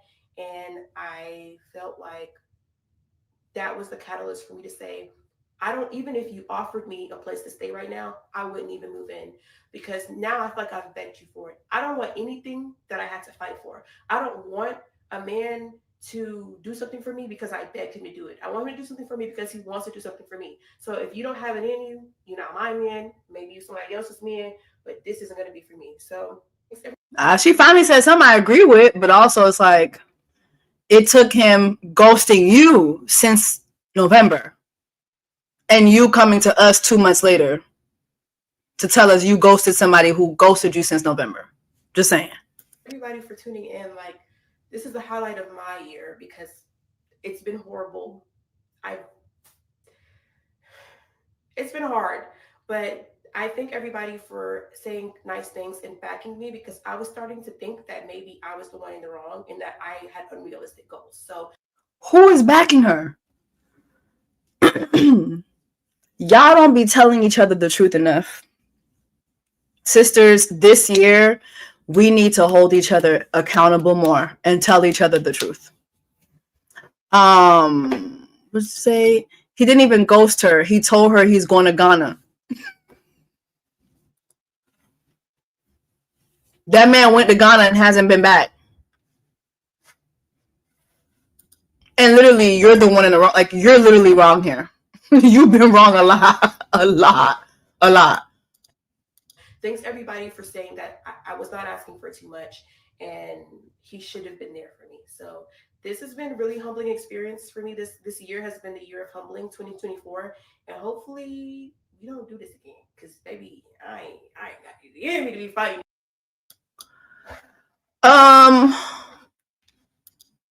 Yeah, Men will literally gaslight you in And just because I feel like now I have to, because people keep asking me like, is this a skit? Did you make this up? Now I feel like I have to show proof. There's more. The conversation that I posted in the first original Storytime was mostly done over the phone.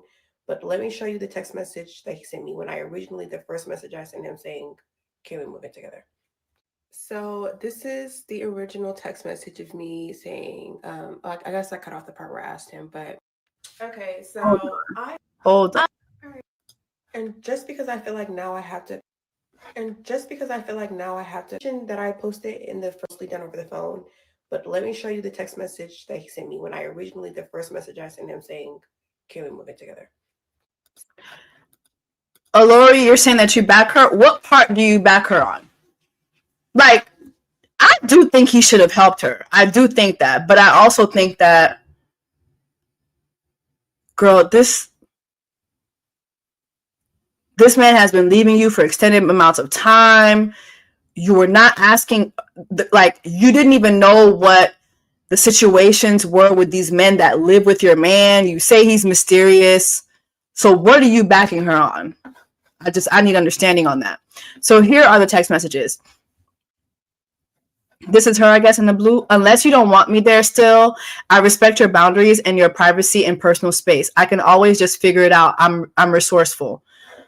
He says to her, I doubt that's a good idea right now. We all have our personal space to go to when there are issues. I prefer it that way for now.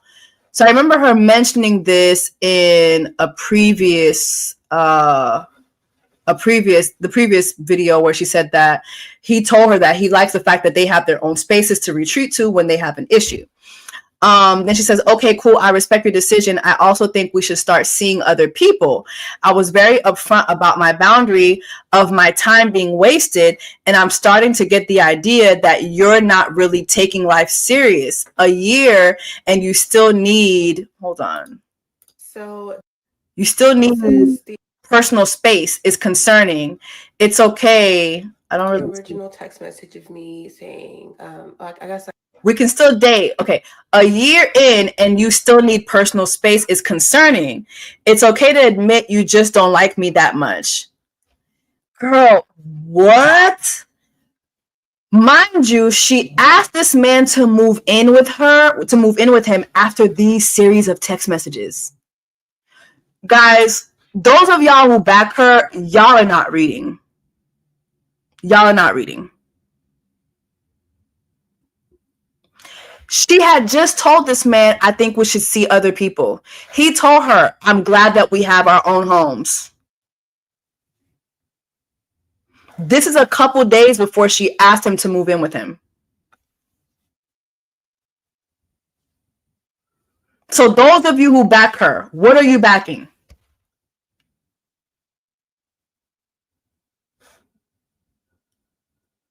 We can still date.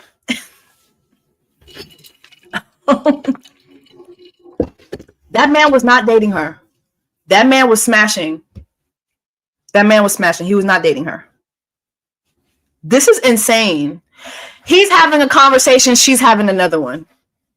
I cut off the part where I asked him, but me being like, hey, like, I need to move with you. Unless you don't want me. I tried to be like, I tried to be respectful. I said, unless you don't want me there, like, I'll respect your boundaries. And he said, I doubt that's a good idea right now. We all have our personal space to go to when there are issues. Like I said in the original video, I prefer it that way. And then I was basically like, well, then maybe we should just start seeing other people. Because, like, at this point, I'm like, this is literally, y'all, I swear to God, I was blindsided. I literally did not think that he would say that. This is basically when he told me that the deadline that I set was self-appointed. And yeah, it was originally my idea. But like I said, I thought we had come to an agreement that we were both going to do that. This is where he admits that he agreed. He says my deadline was self-appointed, but then he says right here, I agreed that you would know my decision by then. So he repeated what he said originally, which was, remember, she said, first date, she said, within a year, I want to be married. He said, that was self-appointed deadline that you set, which is true. She said that. She's the one that said that in the date. He then says arbitrarily, nothing wrong with setting a deadline, but own it was a deadline you set yourself. He's correct. And she owned that even in her videos.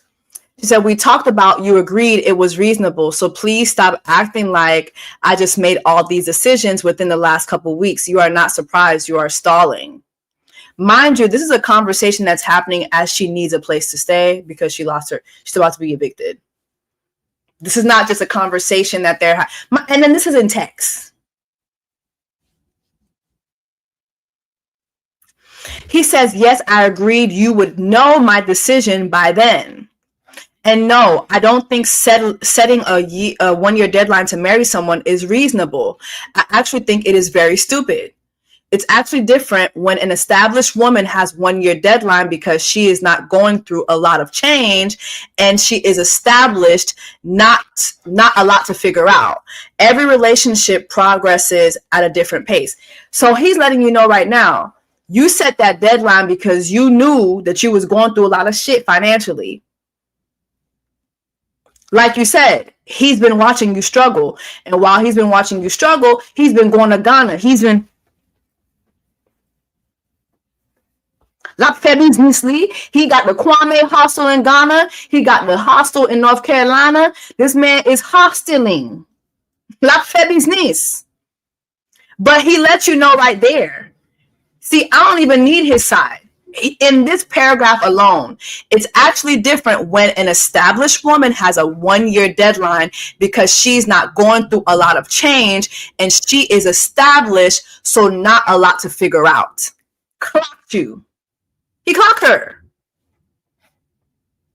He clocked you. I don't think you read this before you showed it to us, sister. So was it really so self-appointed if we both agreed on it? No, I don't think so. But, you know, man math, apparently.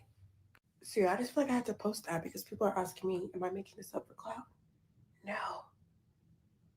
I wish I was. I really wish I was. I'm not going to post all the messages because that's our private messages between each other. Girl, don't post all the messages because from where I'm standing, sister, you're not looking too good.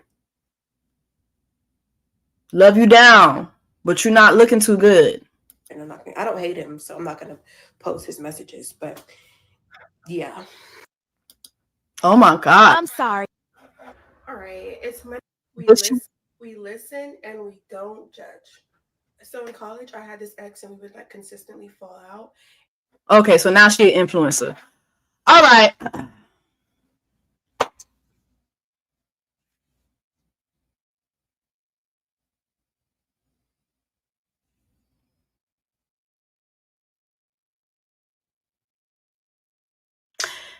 Ghanaian men will never beat the cheap allegations. Nukras.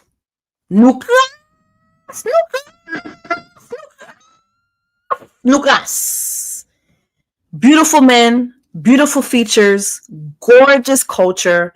I love Ghana with all my heart. I love the kilewele. I love the tilapia. I could eat the tilapia and the kilewele all day. I love the atmosphere in Ghana. But Ghanaian men are cheap. Y'all will never beat those allegations. And as delusional as this I ghosted my boyfriend, but he really ghosted me girl is, being with a woman for 11 months and watching her struggle, knowing that she's facing eviction and not even offering her a helping hand is truly diabolical. And for those of you guys who say things like, well, Ghanaian men only spend money on you when they like you. So when do they like you?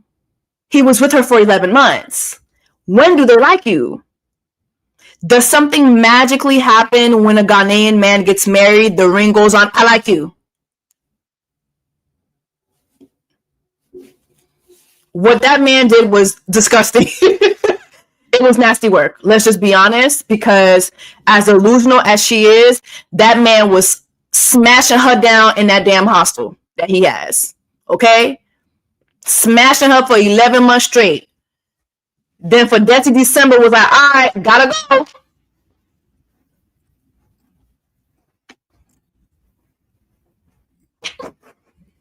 Kwame is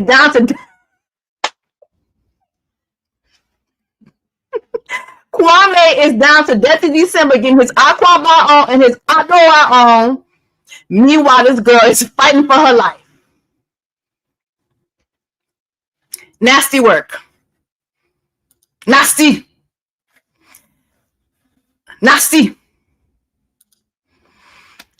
Ghanaians got that dick though. I wouldn't know. I didn't get that far. You know what's crazy? In 2020, between 2023 and 2024, I had 4 Ghanaians. I dated 4 Ghanaian men within the span of a year. I don't know what it was, but I was in my Ghanaian man era. And when I tell you, beautiful, charismatic, smart, they're a good time, they're fun. But you're sheesh. You know what, too? One of them, I don't know if I should share this, but the day that me and Mr. Easter had our first date was Easter of last year. We went to Easter service together for church and we went to brunch. I had been seeing a Ghanaian man, and our third date, because like we had known each other for a couple years, and then like we started seeing each other romantically. Our third date was that same night as my first date with Mr. Easter. And when I tell you, when I left my first date with Mr. Easter, I was on my way to pick up the Ghanaian man. And my father, who I randomly speak to, just randomly, he calls me as I'm pulling up to the Ghanaian guy's house. My father calls me. He's like, hey. He's like, oh, how are you? What are you up to? He called me at a random time. Like, it was at night. Like, he usually doesn't call me at night, but he called me that night. And he was like, oh, how'd your day go? And I said, Dad, I think I had my first date with your future son. I literally said that to my dad. As I was pulling up to pick up the Ghanaian man, I said, Dad, I think I went on my first date today with your future son. So he's excited. He's like, what? Then he hears this male voice. I'm like, hey, I gotta go. I'm actually on another date. He's like, what? I'm like, yeah, I'm going on a date. Not your future son, though. Hang up.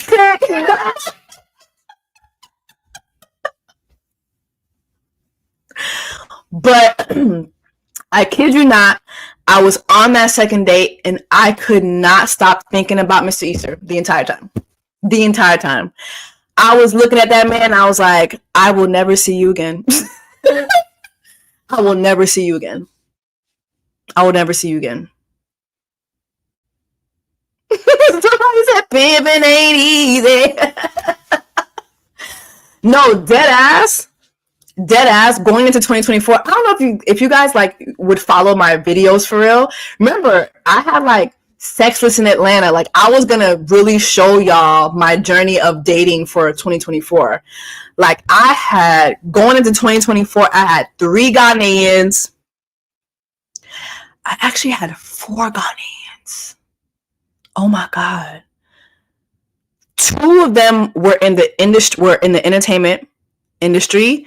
The other 2 were businessmen. And y'all know about the one that clogged my damn toilet. But literally, 2024 was gonna be my shit. It was gonna be my 304 year. I was finally gonna be a 304. And let me tell you something. I had that date with Mr. Easter on Easter. I left that date. I told my father, I said, Dad, I had a date with your future son. Mind you, I was pulling up to we're just gonna call him Kwame. That's not his name, but I'm pulling up to Kwame. And actually, one of the guys I did go on a date with was Kwame. But Kwame and I are still cool. We're still friends. Kwame is, when I be saying that the Atlanta girlies be going out with the same 3 Africans, Kwame is the 3rd African. It's 2 Nigerians, 1 Ghanaian. Kwame is the Ghanaian. But yeah, Mr. Easter was it. Mr. Easter was it for me. I just knew I wasn't gonna get like I remember leaving our first date and like I wanted to cry that we were leaving. Like I had never felt that before. Like I was sad that this man was leaving me because like, we were there for hours in this brunch spot, this Mexican spot. Like we were there for like 5 hours, just 5 hours. And I remember when it was time to leave, I just was like, I really wanted to say, don't leave. But it was time to leave. And we've just been stuck together ever since. But yeah, Ghanaian man, Lord. You know what else it was too? No, I'll save that story for another time. But yeah, that was it. I never had a Kweku. Did I have a Kweku? I didn't have a Kweku. I had a Kwame. I'm not gonna say the other names because I feel like y'all be doing research and I'm not gonna say the other names, but I did have a Kwame. But yeah, I just knew. I knew I did not want to see anybody else, and I really made the right decision. I made the right decision because that man that's the love of my life. That is the love of my life. If it doesn't work, y'all, I'm throwing all this shit down. If it doesn't work, bitch, we ride at dawn. We are whooping his ass. Period. Like I will drop the Addy. And y'all know what time it is. Point blank. Period. Okay, y'all. Oh, Kofi's a popular name, but I've never had a Kofi. But that's another popular name. But I will tell you, my Ghanaian friends that are named Kofi. Kofis usually have the same look. I don't know what that is, but Kofis usually have the same look. They're kind of husky, but they're not husky. They're very handsome. They have like this. They're usually really like the finest of the Ghanaians. I don't know what it is about the name Kofi. They're dark skinned. They're usually dark skinned. They're usually like mid height or tall, and they usually have like this like husky, almost husky or husky build. Very good looking guys. Okay. The Kofis be it. All right, y'all. Yeah, the Kofis be fine as shit. What else, y'all? All right, y'all. Let y'all go. I don't know if I said it already on my channel because it's still kind of New Year's, but stop by say to all my Zoes. It was the Haitian Revolution anniversary was on January 1st. You know, we became the first free Black republic on this side of the world. I think, period. In 1804. And you know what? In honor of, you know, Haitian Revolution, Haitian Independence, Black Women's Month, I think it's only right that I say at least 5 very nice things about Haitian men. Here are my 5 top things that I love about Haitian men.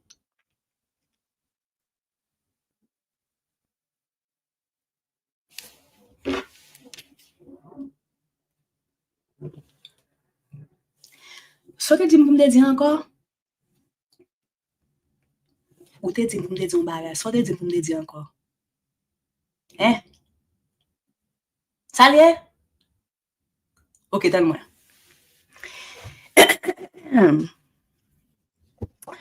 They are chivalrous. They are get money men. They are romantic.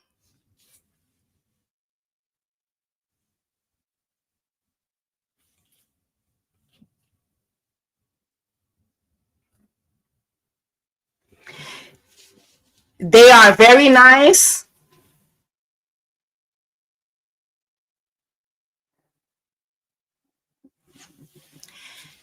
And they take care of all their families. Ok, m di so te di pou m de di a, oui?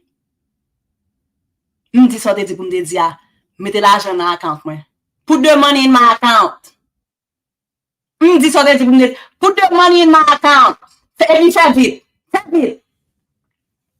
All right, y'all. Thank you so much for watching this live. I love you guys. Happy New Year. And I'll try to get the Love is Blind Germany reviews up for y'all tomorrow and the day after tomorrow. I love y'all. And I will see y'all. I just turn the water on. Big old flex. Shit you never saw before.